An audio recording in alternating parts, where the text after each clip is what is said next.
భగవతే దేవాయ. ఓం నమో భగవతే వాసుదేవాయ.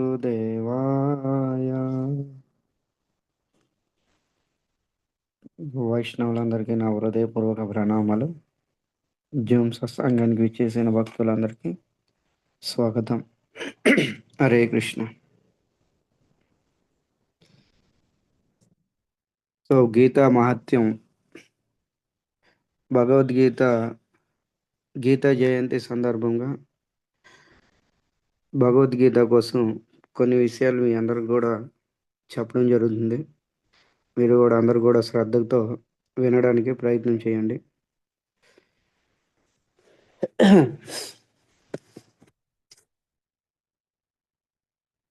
భగవద్గీతలో శ్రీకృష్ణ భగవానుడు అర్జునుడికి అనేక పేర్లు పెట్టి పిలిచాడు అనమాట. ఓ భారత, ఓ సవ్యసాచి,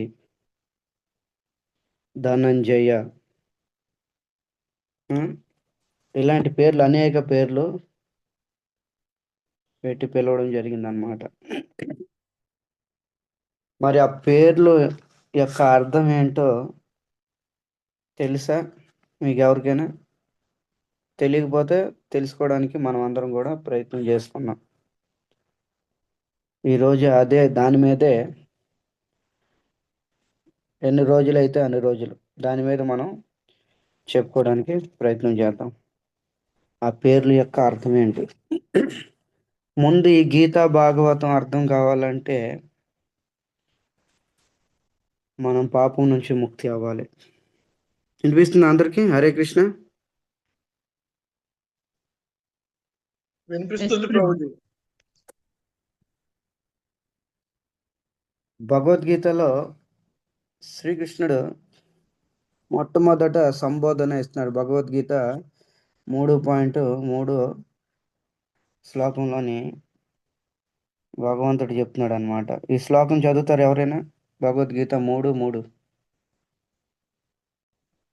3.3 ప్రభుజీ ఎస్ ప్రభు. చదువుతాను ప్రభు.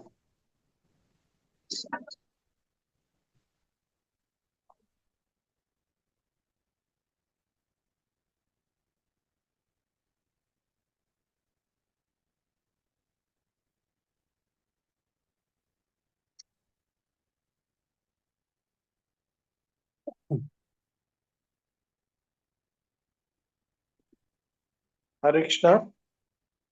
ప్రభు. శ్రీ భగవాన్ ఉవాచ లోకేస్మిన్ ద్వివిధా నిష్టా పురా ప్రోక్తా మయా నగా జ్ఞానయోగేన సాంఖ్యానాం కర్మయోగేన యోగినాం.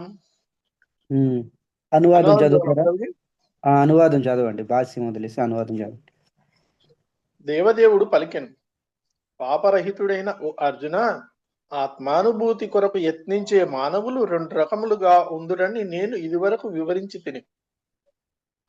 కొందరు దానిని జ్ఞానము, తత్వ జ్ఞానాల ద్వారా, మరికొందరు భక్తి యోగ ద్వారా అవగాహన చేసుకోదలుచుదురు. Hare Krishna. Okay, thank you ప్రభు. ఇక్కడ భగవద్గీతలో అర్జునుడికి మొట్టమొదటి సంబోధన అనమాట. స్టార్టింగ్ సంబోధన అర్జునుడికి ఒక పేరు పెట్టారనమాట. ఏం పేరు అందులోనే ఉంది చూడండి. లోకోస్మిన్ వివిధ నిష్ఠ పురా ప్రోక్త మయ అనఘ ఉందా? లాస్ట్లోని ఉందా అనఘ అనేసి? ఉందా ఉంది ప్రభు? ప్రభుజీ. అనఘ ఉంది ఉంది ఉంది. ఉంది ప్రభు. అనగా అనగా అంటే అర్థం ఏంటి? దీని యొక్క అర్థం ఏంటి?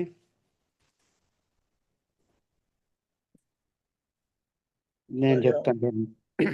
పాపము అనగా అంటే లేనివాడు అని ప్రభు. అనగా అంటే పాపరహితుడా పాపము, కాదు. అనగా పాపము అంటే లేనివాడు. పాపము రాకుతుడా అని. అగ్గ అంటే పాపం అన్నమాట. అగ్గ అంటే పాపము. అనగంటే పాపరహితుడు. ఎవరైతే ఇక్కడ దీన్ని బట్టి మనకు ఏం అర్థమవుతుంది? భగవద్గీత అర్జునుడు అడిగాడు అనమాట, కృష్ణ భగవద్గీత నాకెందుకు ఉపదేశిస్తున్నావు? దుర్యోధనుడు చెప్పొచ్చు కదా. అప్పుడు ఈ శ్లోకం ఇక్కడ చెప్తున్నారు అనమాట. లోకేస్మిన్ వివిధ అనిష్ట పురా ప్రోక్త మయానక. అర్జున, నువ్వు పాపరహితుడివి, అందుకే నీ గీతా జ్ఞానము భాగవత జ్ఞానం నీకు ఇస్తున్నాను. ఎవరు హృదయంలో అయితే పాపం ఉంటుందో వాళ్ళు గీత భాగవతం రామాయణం చెప్పినా చదివినా వాళ్ళకి జీవితంలో అర్థం కాదు కాదు కాదు.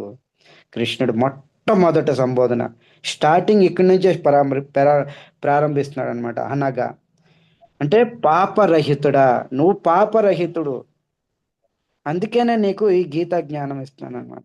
సో మనము కూడా అర్జునుడిలా ఉండాలంటే పాపం నుంచి ముక్తి అవ్వాలి.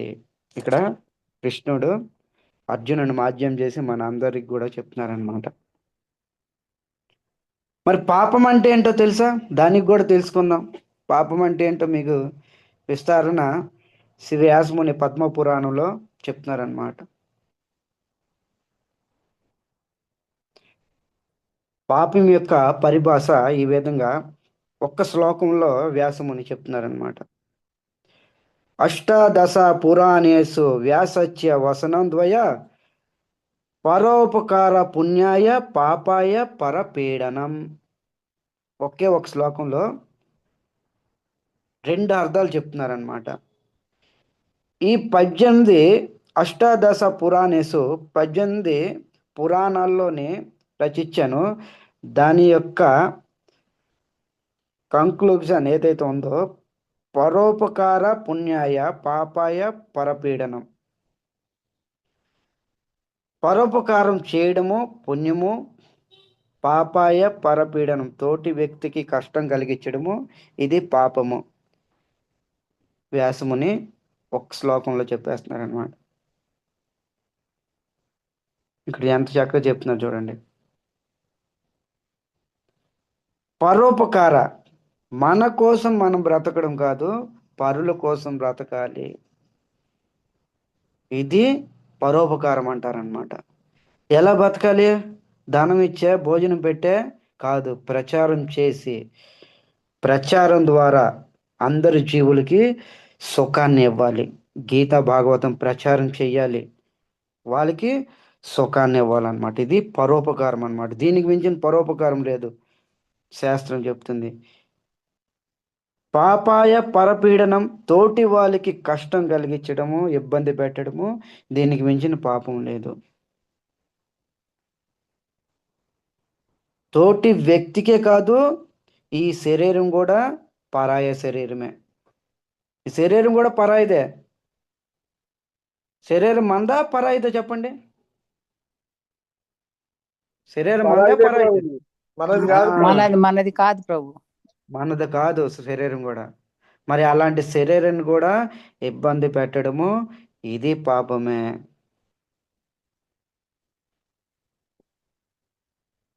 ఈ శరీరము భగవంతుడు తయారు చేసిన ఒక మందిరం లాంటిది. శరీరం వాస్తవమైన ఒక నగరం లాంటిది అన్నమాట. ఎందుకంటే ఈ శరీరం ఉంటేనే మనం భక్తి చేయగలము. ఇది గుర్తుంచుకోండి ఎప్పుడైనా సరే. శరీరానికి అతి కష్టపెట్టకూడదు ఎప్పుడు కూడా. పాపాయ పరపీడనం అంటే పరులకి ఇబ్బంది పెట్టడము పాపమే. ఈ శరీరం కూడా పరాయిది, దీన్ని కూడా ట్రబుల్ పెట్టడం, ఇబ్బంది కూడా పెట్టడం కూడా పాపమే. ఈ శరీరం ఉత్తమమైన నగరం లాంటిది అన్నమాట. ఈ శరీరంతోనే మనం భక్తి చేయగలము. ఈ భక్తి ద్వారా ఈ శరీరంతోనే మనం భగవద్ధామానికి మనం వెళ్ళగలము, భవసాగరం దాటగలము. ఈ శరీరంతోనే, మానవ శరీరంతోనే. అందుకని ఇక్కడ పైన గుర్తుంచుకోండి, అనగా అన్నారు కృష్ణుడు. మరి అనగా అన్న దానికి అర్థానికి నేను చెప్తున్నాను. ఇలాంటి చాలా పేర్లు ఉన్నాయి, రోజు కూడా చెప్పుకుందాం. గుడాకేశ, ధనంజయ, సవ్యసాచి, చాలా పేర్లు ఉన్నాయి అర్జునుడికి. భారత, రోజుకో పేరు మనం చెప్పుకుందాం. 1, 2 ఎన్ని అయితే అన్ని, సమయాన్ని బట్టి. మరి పాపం నుంచి ముక్తి అయ్యేది అలా. పాపం అందరూ చేస్తున్నారా? మీరు చేయట్లేదా? ఎవరు చేయట్లేదు అన్నానికి లేదు, అందరూ చేస్తున్నారు పాపం. తెలుసో తెలియకో పాపం అయిపోతుంది. ఇదే విషయము నారద మహర్షి సనత్ కుమారులకి అడిగారనమాట. ఈ పాపము నుంచి ముక్తి అయ్యేది ఎలా? బద్రిక బద్రీనాథ్ దగ్గర సనత్ కుమారులు కలవడం జరిగింది నారద మహర్షి. అప్పుడు సనత్ కుమారుల్ని నారద మహర్షి ప్రశ్న ఇచ్చారనమాట. ఏ కుమారులారా, పాపం పాపం అంటే ఏంటి, మరి పాపం ఎన్ని రకాలు ఉంటుంది, మరి ఆ పాపం నుంచి ముక్తి అయ్యేది ఎలా? నారద మహర్షి అడగ్గా దానికి కుమారులు సమాధానం చెప్తున్నారనమాట. పాపం ఎన్ని రకాలు ఉంటుందో కూడా తెలియదు మీకు. తెలుసా మీకు ఎవరికైనా పాపం ఎన్ని రకాలు ఉంటుందో? తెలియదు ప్రభుజీ, తెలియదు. పాపం ఎన్ని రకాలు ఉంటుందో కూడా తెలియదు. అందుకని శాస్త్రాలు ఇవన్నీ చాలా చక్కగా వివరంగా ఇచ్చారనమాట.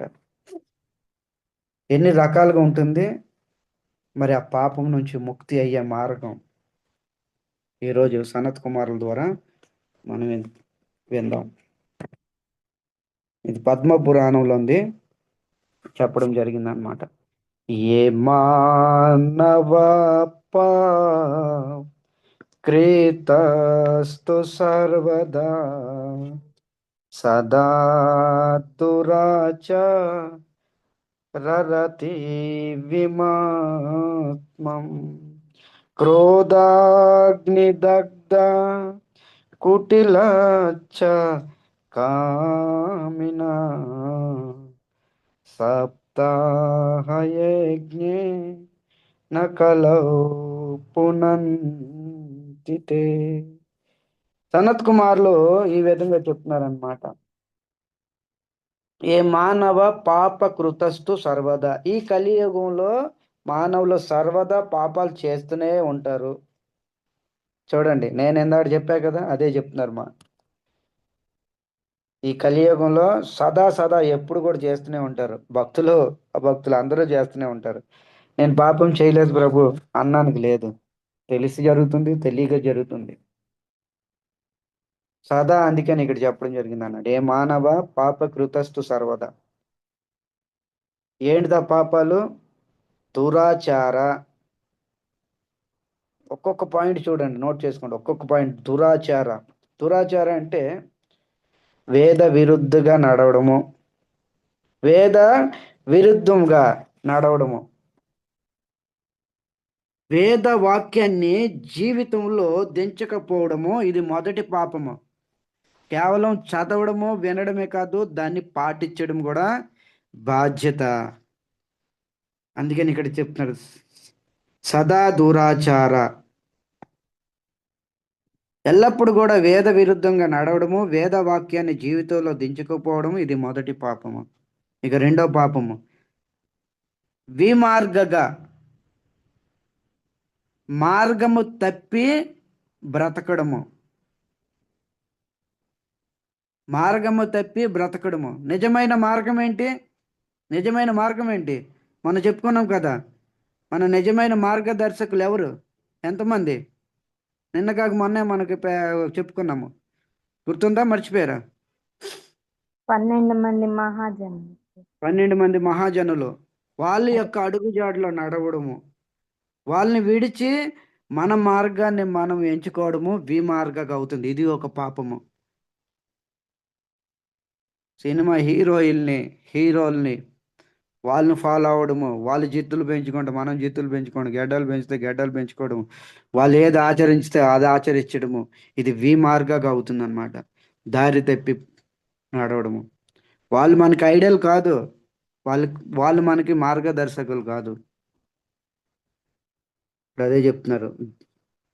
విమార్గగా, మార్గం తప్పి నడవడము, ఇది రెండో పాపము. మూడో పాపము క్రోధాగ్ని దగ్ధ, క్రోధంలో రగిలిపోవడము, ఇది ఒక పాపము. క్రోధంలో రగిలిపోవడము. క్రోధం ఎప్పుడు కూడా అగ్ని లాంటిది, మిమ్మల్ని దహించేస్తుంది అది. శ్రీల ప్రభుపాదులు వారు చెప్తారు, క్రోధం ఉండాలి, ఇలా వచ్చి అలా పోవాలి, ఎప్పుడు ఉండకూడదు ఆన్లోనే. పాపంతో ముడిపెట్టుకుని ఉంటారు మీరు అందరూ కూడాను. కుమారులు చెప్తున్నారు అనమాట, సనత్ కుమారులు. పాయింట్ నెంబర్ నాలుగో పాపము కుటిలచ్చ. కుటిల కుటిలతనము అంటే కుటిలతనం అంటే ఏంటి? పరాయ వస్తువుని మనదిగా అనుకోవడము, ఇది పాపము. పరాయ వస్తువుని కానీ వ్యక్తిని కానీ మనది అనుకొని భోగించడము, ఇది కుటిలత్వం, ఇది పాపము. తర్వాత కామిన, కామవాసన, ఇది ఒక పాపము. ఎన్నయ్యా మొత్తం పాపాలు? ఎన్ని చెప్పాను నేను? 5 నాలుగు చెప్పారు ప్రభుజీ. ప్రభుజీ. 5 5 పాపాలు. మరి ఈ 5 పాపాలతో ముక్తి అవ్వాలనుకుంటున్నారా లేదా మీరు అందరూ? చెప్పండి. అనుకుంటున్నాం 5 పాపాల ప్రభుజీ. నుంచి ముక్తి అవ్వాలనుకుంటున్నారా? అనుకుంటున్నాం ప్రభుజీ.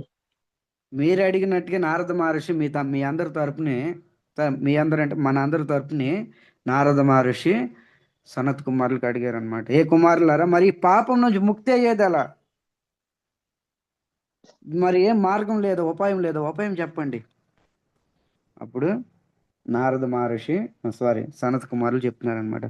సప్తాహ యజ్ఞే నకలౌ పునంతితే, సప్తాహ యజ్ఞే నకలౌ పునంతితే. ఈ కలియుగంలో ఏకైక సాధన, ఏకైక మార్గము శ్రీమద్ భాగవత సప్తాహం. ఎవరైతే భక్తి శ్రద్ధలతో వింటారో 10 సార్లు ఈ పాపం నుంచి ముక్తి అవుతారు. ఇక్కడ సనత్ కుమారులు చెప్తున్నారనమాట. దేనికోసం చెప్తున్నారు? ముఖ్య శ్లోకం ఏది మంది? భగవద్గీత 3.3 అనగా.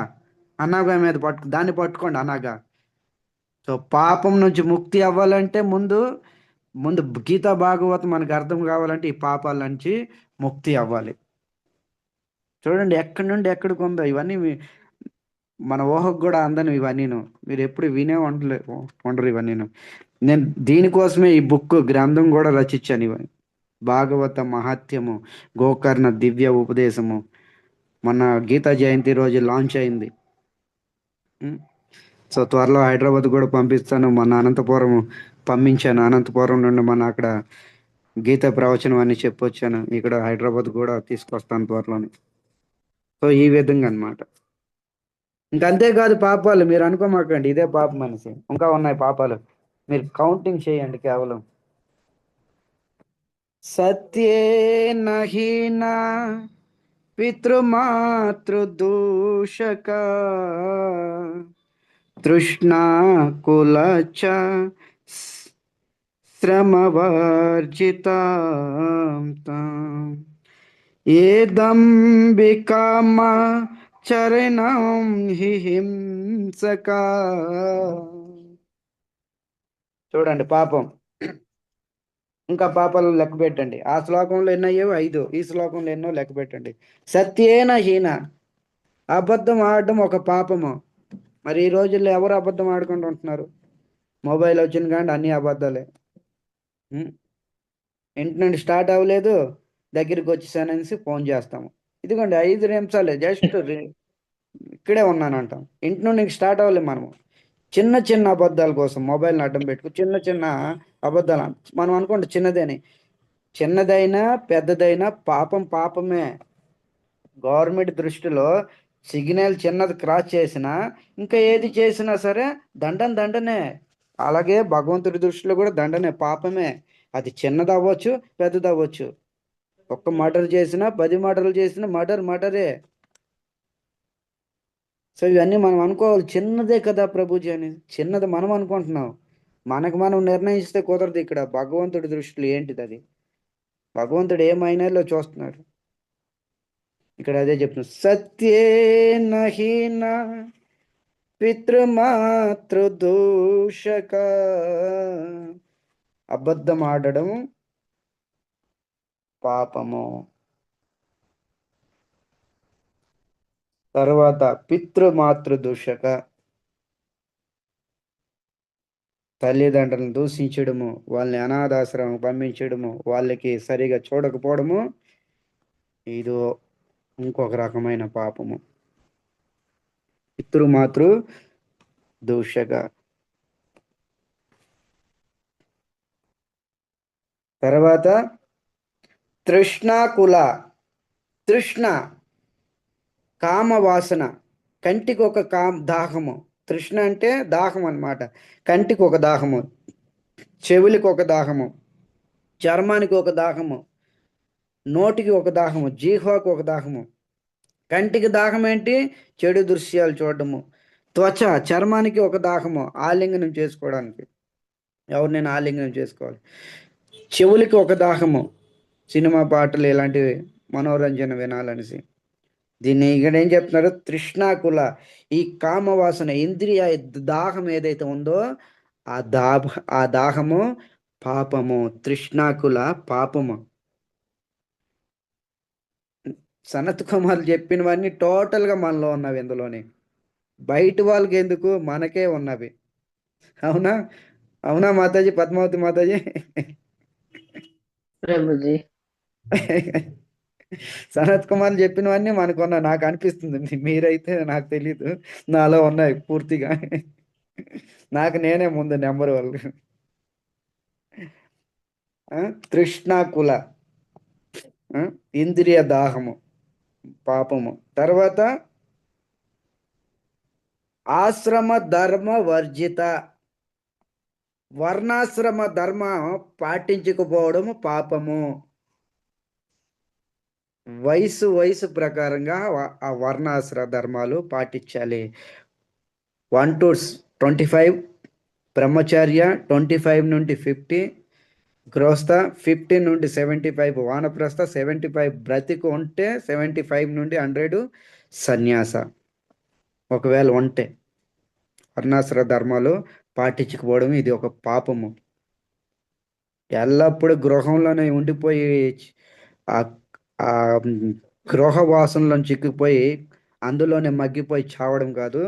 నిజమైన వీరుడు, సైనికుడు ప్రచారం చేస్తూ చేస్తూ చనిపోవాలి. అది ఒక నిజమైన యోధుడు యుద్ధం చేస్తూ చనిపోవాలి. ప్రచారకుడు ప్రచారం చేస్తూ చేస్తూ చనిపోవాలి. ఇది వర్ణాశ్రమ ధర్మాలు పాటించాలి ఇప్పుడు కూడా. లేదంటే అది కూడా ఒక పాపమే. ఆశ్రమ ధర్మ వర్జిత. తర్వాత ఏ దంభిక. దంభిక అంటే దంభము. దంభం అంటే ఏంటి? దేన్ని దంభం అంటారు? తెలుసా దంభం అంటే ఏంటో? ఎవరు చెప్తారు నటించడం దంభం? ప్రభు. ఆ? నటించడం. ఆ, నటించడం. నటించడం. నటించడం, ఎగ్జాక్ట్లీ రైట్. నటించడం. నేను భక్తుడిని కాదు, మీ దగ్గర నేను భక్తుడిలాగా యాక్టింగ్ చేయడము. ఇది నటించడం. సో దంభం ఉండకూడదు. దంభం అనేది పాపము. నేను మీ దగ్గర నటిస్తాను, కృష్ణుడి దగ్గర కుదరదుగా. పిల్లక పట్టుకుంటాడు. సో ఎన్నాళ్ళు నటిస్తాము? నక్క పులిని చూసి పులిలాగా తయారైందంట, రంగు పూసుకొని పులిలాగా తయారైందంట. ఎన్ని రోజులు ఉంటుందా ఆ పులిలాగా? ఏదో ఒక రోజు వర్షం వస్తుంది, దాని నిజస్వరూపం బయటపడిపోద్ది. అలాగే నీ స్వరూపం మీద నువ్వు ఉండు. ఏది ఎలా ఉన్నావు అలా ఉండు, నటించి మాకు.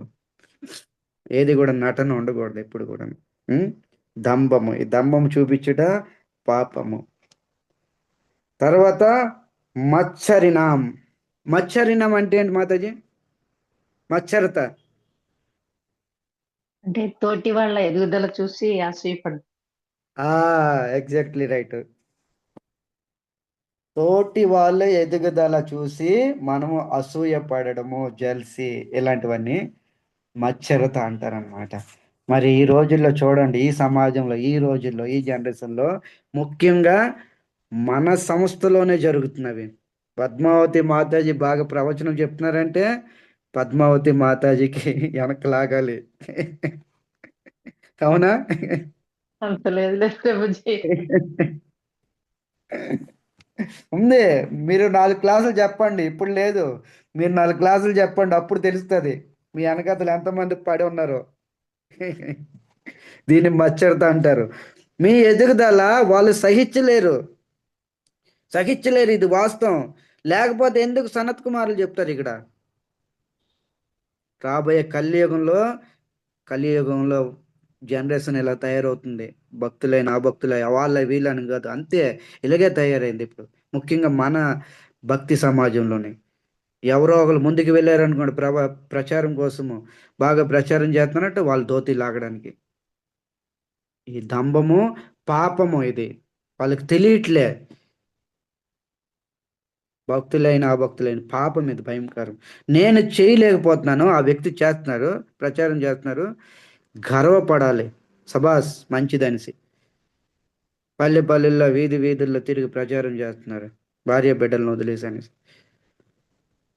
అంతేగాని ఆ వ్యక్తి ఎందుకు వెళ్ళాలి, నన్ను పర్మిషన్ తీసుకున్నారు అగేర వగేర ఇలాంటి క్వశ్చన్ మార్కులు వేయడం పాపం. అది ఎవరైనా ఏ స్థాయిలో ఉన్నానే, ఇక్కడ సనత్ కుమార్లు చెప్తున్నారు అనమాట. ఎవరైనా తెలిసిందా? మచ్చరత. తర్వాత హింసక. హింసక అంటే చెప్పండి మాతాజీ, హింసక అంటే ఏంటి? అంటే క్రూర స్వభావం కలవాడు, వ్యక్తిని చంపడం కాదు, క్రూర చంపడం. స్వభావం కలవాడు అని చెప్పారు. క్రూర స్వభావం కలిగిన వాళ్ళు కూడా హింసకే. తర్వాత క్రూర మాటలు ఆడడం కూడా హింసకే. కఠిన మాట్లాడటము వాణి ద్వారా కొంతమంది హత్య చేస్తారు మనకి. వాణి కాదు, వాళ్ళ మాటలు కాదు, మాటలు తోటల్లాగా ఉంటాయి, బుల్లెట్లలాగా గుండెకి చీల్చుకొని వెళ్ళిపోతాయి. మధుర వాక్యం ఉండాలన్నమాట. తీయనైన వాక్యాలతోని మనం ప్రవర్తించాలన్నమాట. లేదంటే వాళ్ళ పాపమే. కేవలం పశు హత్య చేయడమే హింసక కాదు, వాణి ద్వారా కూడా హింస అయిపోతుంది. కటు వచన మాటలు ఆడకూడదు ఎప్పుడు కూడా. ఎన్నయ్యా మొత్తము ఈ శ్లోకంలోని? 13 అయ్యాయి ప్రభుజీ. ఎస్, ఈ శ్లోకంలో 2 శ్లోకాలు కలిపి 13. అవును ప్రభుజీ. మరి ఇవన్నిటి నుంచి ముక్తి అయ్యేదలా? నారద మహర్షి అడిగారు అనుకోండి సనత్ కుమార్కి. అప్పుడు సనత్ కుమారులు చెప్తున్నారనమాట. సప్తాహ యజ్ఞే నకలో పునంతితే, సప్తాహ యజ్ఞే నకలో పునంతితే. చూడండి, ముఖ్యంగా అక్కడ చెప్తున్నాను నా కలో అంటే కలియుగంలో ముఖ్యంగా వీటి నుంచి ముక్తి అవ్వాలంటే ఏకైక సాధన శ్రీమద్ భాగవత సప్తాహ యజ్ఞము. భక్తి శ్రద్ధలతో ఎల్లప్పుడు కూడా పాఠనం చెయ్యాలి, సప్తాహ యజ్ఞం చెయ్యాలి, వినాలి. ఇంకా అంతేకాదు, ఇంకా పాపం వింటారా? ఇంకా ఉన్నాయి పాపం, కౌంటింగ్ చేయండి మీరు కేవలం.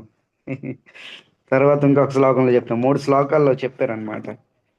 దేని మీద మనం చెప్పుకుంటున్నాము? ముఖ్య శ్లోకం ఏంటి? భగవద్గీత గుర్తుంది కదా, 3.3. లోకోస్మిన్ వివిధ నిష్ట పురా ప్రోక్తో మయ అనగా మేము చెప్పుకుంటున్నాము.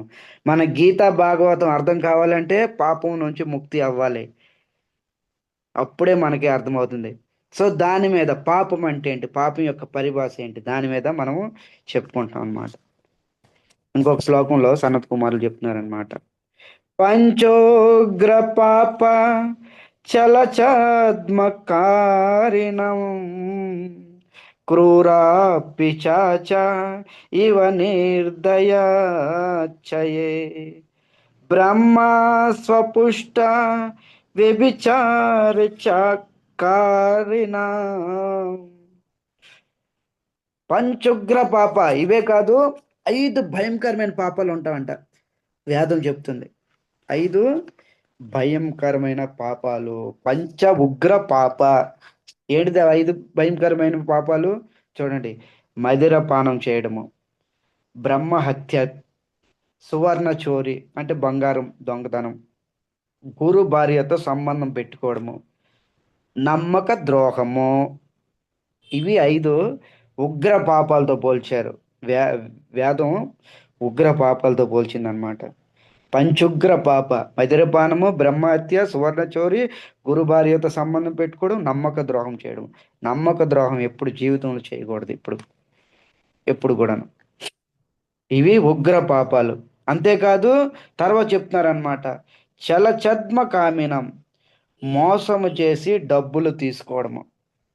మోసం చేసి మీ దగ్గరికి వచ్చాను అనుకోండి, పద్మావతి మాతాజీ నాకు కొద్దిగా డబ్బులు అవసరము, కొద్దిగా ఆర్థిక పరిస్థితి ఉంది, సాయం చేయండి. మీరు 5-10 సాయం చేశారు. తర్వాత సమయం మీద ఇచ్చేయాలి నేను. మీరు ఫోన్ చేశారు, ఆ సమయం రాగానే నాకు, ఇక నేను మీ ఫోన్కి కూడా సమాధానం చెప్పకుండా జంప్ అయ్యాను అనుకోండి, దాన్ని ఏమంటారు?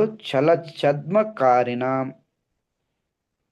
మోసము చేయడం. దీన్ని, ఇది ఒక పాపము, ఇది భయంకరమైన పాపము.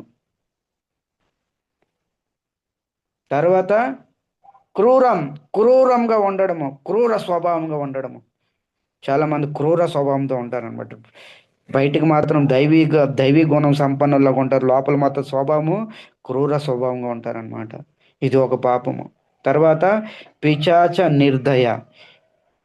మరికొంతమంది పిశాచి భూత ప్రేత పిశాచి అంటాం కదా, పిశాచిలాగా నిర్దయ కలిగిన వాళ్ళు. అంటే నిర్దయ అంటే దయ లేని వాళ్ళు. దయ కలిగి ఉండాలి. మహాప్రభు చెప్తున్నారు, జీవే దయ. మొట్టమొదటిది వైష్ణవుడు జీవుల మీద దయ కలిగి ఉండాలి. ప్రతి ఒక్క జీవి మీద, కేవలం మానవుల మీద కాదు, అన్య జీవుల మీద. ఇక మనము వైష్ణవుడు ఇంకొక వైష్ణవుడి మీద జాలి దయ లేదు, ఒక వైష్ణవి ఇంకొక వైష్ణవి మీద జాలి దయ లేదు. అన్య ఇంకా జీవులు మనమేం ప్రేమిస్తాము? ఇక్కడ అదే చెప్తున్నారు, పిశాచ నిర్దయ, అలా ఉండడం పాపము. తర్వాత బ్రహ్మ స్వపుష్ట. బ్రాహ్మణుల ద్వారా లాక్కొని మనం భోగించడము, ఇది పాపము. వీలు అంటే బ్రాహ్మణ వైష్ణవుడికి ఏదైనా ఇవ్వాలి, వైష్ణవుడు కానీ బ్రాహ్మణుడు కానీ ఏదైనా పెట్టాలి. వాళ్ళ దగ్గర బలవంతంగా లాక్కొని మనం భోగించడం కాదు, ఇది పాపము. తర్వాత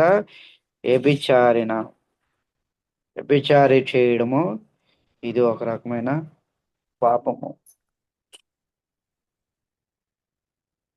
ఇక్కడ చెప్తున్నారనమాట. ఇందులో ఎన్ని అయ్యావి మొత్తము? ఈ శ్లోకంలో ఎన్ని అయ్యావి మాతాజీ? 10 ప్రభుజీ. మొత్తం 10. ఉగ్ర పాపాలు 5, దాని తర్వాత శ్లోకంగా అనువాదంగా ఇచ్చింది 5, మొత్తం టోటల్ 10. సో ఇవన్నీ పోవాలంటే సప్తాహయజ్ఞేన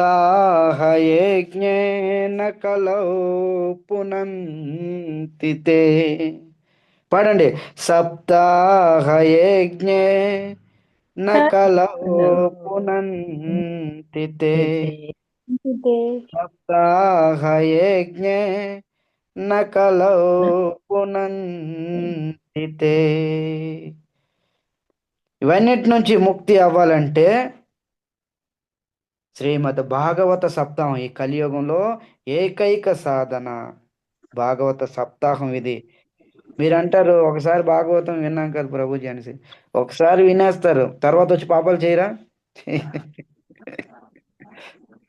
మళ్ళా రొటీన్ అదే, కుంజర స్నానం అంతాను. అందుకనే ఎప్పుడు కూడా భాగవత సప్తాహాలు వినాలి. ఇక్కడ అది ఇలా చేస్తే అప్పుడు, ఇక్కడ భగవద్గీతలో కృష్ణుడు చెప్తున్నాడు అనమాట, లోకోస్మిన్ వివిధ నిష్ట పురా ప్రోక్త మయానగా జ్ఞాన యోగేన సాంఖ్యాన కర్మ యోగేన యోగినాం. ఏ అనగా, ఏ పాపరహితుడా అర్జున, పాపరహితుడా, నువ్వు పాపరహితుడివి, అందుకనే నీకు ఈ గీతా భాగవతం నేను వినిపిస్తున్నాను. సో మనం కూడా గీతా భాగవతం మనకి అర్థం కావాలంటే పాపం నుంచి ముక్తి అవ్వాలి. లేదంటే మనకి ఎప్పుడు కూడా అర్థం కాదు, చదివేస్తాం, దాంట్లో ఉన్న మర్మ రహస్యాలు మనకి తెలియవు అన్నమాట. ఇది ఓకే.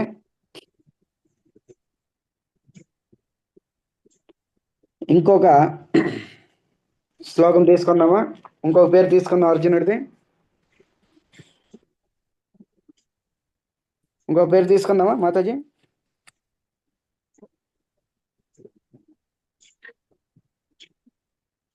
హరే కృష్ణ. ఇంకొక పేరు తీసుకుందామా ప్రభు? అర్జునుడి పేరు హరే కృష్ణ.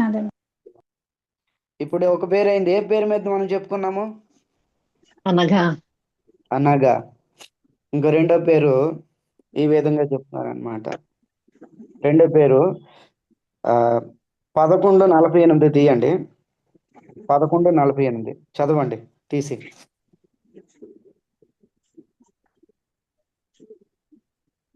ఎవరు చదువుతారు?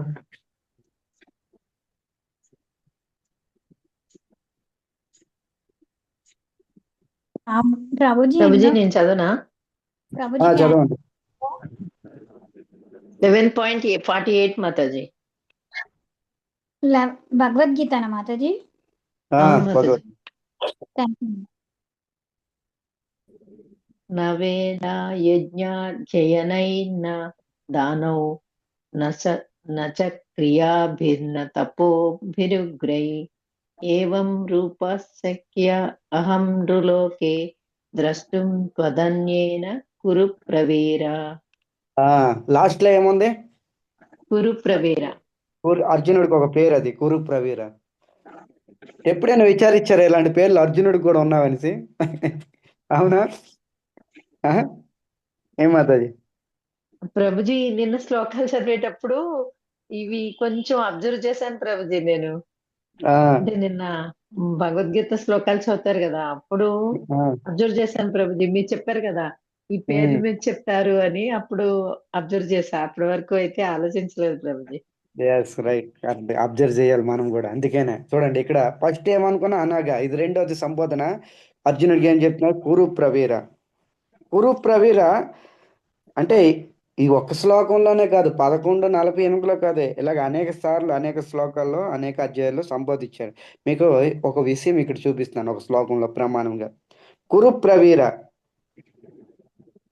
కురు ప్రవీర అంటే కురు వంశ వీరుడు అర్జునుడు. కురు వంశ వీరుడు. తర్వాత ఇంకొక సంబోధన ఇస్తున్నారు అనమాట. కురు వంశ శ్రేష్ఠ, కురు శ్రేష్ఠ. తర్వాత కురు సత్తమ. తర్వాత ఇంకొక సంబోధన కురు నందన. కురు నందన. ఈ కురు నందన కోసము మనము చెప్పుకుందాము. అర్జునుడిని కురు నందన అంటారు. ఇదే విషయము సుఖదేవ్ గోస్వామి పరీక్షిత్ మహారాజు కూడా ఇవే సంబోధనలు ఇస్తారనమాట. కురునందన, భారత, అనగా ఇవే సంబోధనలు ఉన్నాయి. భాగవతంలో కూడా కొద్దిగా యాజ్ ఇట్ ఈస్ ఇవే ఉండేవి. మరి ఎందుకు వాళ్ళే భారత, మనం భారతలేం కాదా? మరి కురునందన వాళ్ళేనా, మనం కాదా? కురునందన అంటే అర్థం ఏంటి? కురునందన అర్థం ఏంటి? దీని యొక్క నిజమైన అర్థం ఏంటి చెప్తారా ఎవరైనా? ప్రభుజీ నందనందన అంటే నందబాబా కుమారుడని, అలాగే కురునందన అంటే కౌరవుల్లో పుట్టినవాడని అనుకుంటున్నాను ప్రభుజీ. కాదు. కురునందన అంటే చూడండి, పేరు అర్థం చూడండి. కురు నందన అంటే అక్కడ శ్లోకంలో కురు నందన ఉంది, కురు ఆనందన. కురు ఆనందన. ఇప్పుడు చెప్పండి దీని అర్థం. వాళ్ళకి ఆనందం కలిగించేవాడన. ఎవరికి? కౌరవులు. కౌరవులకి. అంటే ఎగ్జాక్ట్లీ కురువ. రైట్. మొత్తం కురు వంశానికి ఆనందం ఇచ్చేవాడు అనమాట. అంటే పాండవులు కూడా కురు వంశస్థులే, మీరు గుర్తుంచుకోండి. అర్థమైందా? పాండవులు కూడా కురు వంశస్థులే, కౌరవులు కూడా కురువులే. మనము గోవింద దామోదరులోనే ఫస్ట్ శ్లోకంలో చెప్పుకున్నాం కదా, అగ్రే కురు మత పాండవాన దుస్సాసనేన వృతవస్త్ర కేశ. ఇక్కడ ఏం చెప్తున్నారు? కౌరవులు కురు వంశ వస్తులే, పాండవులు కురువే. ఎందుకంటే కురు అనే రాజు నుండి ఈ వంశం నడిచింది అనమాట. అందుకనే పాండవులు కౌరవులు వాళ్ళందరినీ కూడా కురు నా అంటారనమాట. దేని ద్వారా ఆనందం ఇస్తున్నారు? ధనం ద్వారా, డబ్బుతోనే, లేదా పెద్ద వీరుడు అనేసి అర్జునుడు?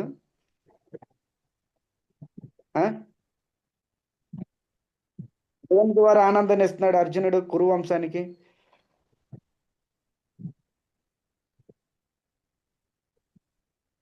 ఏ గుణాన్ని ఆనందిస్తుంది? ఏ గుణాన్ని ఆనందాన్ని ఇస్తుంది అనమాట? ఈయన కృష్ణుడి యొక్క భక్తుడు కదా ప్రభుజీ, అందుక. ఎస్ మాతాజీ చదివి వచ్చాను అనుకుంటా. లేదు ప్రభుజీ, మీరు చెప్తుంటే నాకు పాయింట్స్ వస్తున్నాయి ప్రభుజీ. నేనేం చెప్పలేదు ప్రభుజీ. కృష్ణుడు భక్తుడు, తర్వాత మిత్రుడు. కృష్ణుడు భక్త మిత్ర, భక్తాసం మిత్ర అన్నమాట. ఇదే విషయము భగవద్గీతలో కూడా చెప్పి ఉన్నారు కదా. 4వ అధ్యాయంలోని 3వ శ్లోకంలో చెప్తున్నాడు అనమాట. ఏ అర్జున, నువ్వు నా భక్తుడువు, తర్వాత నా మిత్రుడు. అందుకనే ఈ గీతా జ్ఞానము ఆయనకి చెప్పడం జరిగింది. తర్వాత కృష్ణుడు భక్తుడు కాబట్టి ఆ భక్తి చేసి, కృష్ణ భక్తి చేసి మొత్తం కురు వంశానికి ఆనందాన్ని ఇస్తున్నాడు అన్నమాట. ఇది మనము కూడా భక్తి చేస్తే మన మన వంశస్థులకి ఆనందము ఇవ్వగలము, తర్వాత ఆనందంలో ఉంచగలము. ఇది మెయిన్ పాయింట్. సో దీన్ని రేపు విస్తారంగా మనం చెప్పుకోవడానికి ప్రయత్నం చేద్దాము. అంతవరకు సెలవు. హరే కృష్ణ. ఇంకెవరికైనా ఏమైనా పాయింట్స్ ఉంటే మీరు షేర్ చేయొచ్చు. ప్రభుజీ హరే